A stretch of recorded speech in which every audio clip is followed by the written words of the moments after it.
My name is Reef, aka Reef the Lost Cause. Well, obviously any kid born the years I was born, I'm born in 81, so, 8, 9, 10 years old is 88, 89, 90, when hip hop was at its full bloom. Everyone was involved in it. I had cousins that rhymed and friends that did beats and friends that were DJs, so it was just something that was always around. It wasn't like, so I loved it so much that it was just something that I picked up on right away, yeah. Since it's Christmas, basically, probably like Christmas morning, listening to, when my parents would get me, DJ Dazzy Jeff and the Fresh Prince, or LL, or Big Daddy Kane, like getting all those tapes and listening to them and studying them.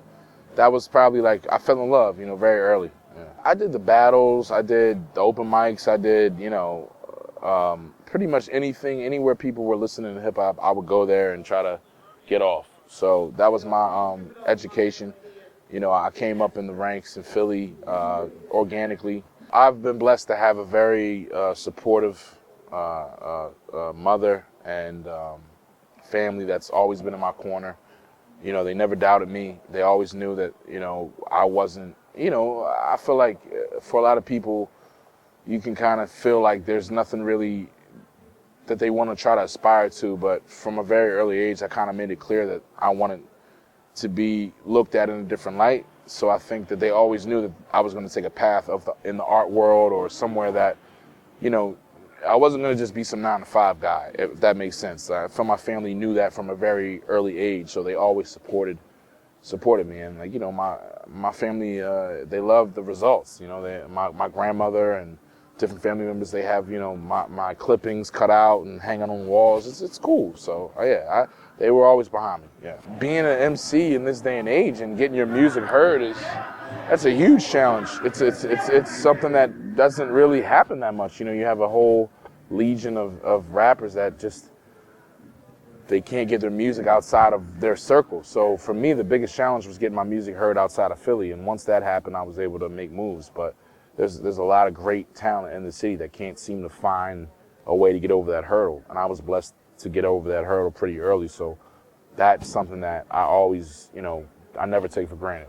Tonight I had a friend I hadn't seen in years come to the show, and he was so proud. And just giving people that experience, and just that's the thing I'm most proud of, is like when my cousins or my mom or anyone can say, look, this is what my son's doing, and he's doing it on his own. And that gives me joy, knowing that my people are proud that I'm, doing my thing. So that's something that I always am grateful for, that I can give them that joy and that experience.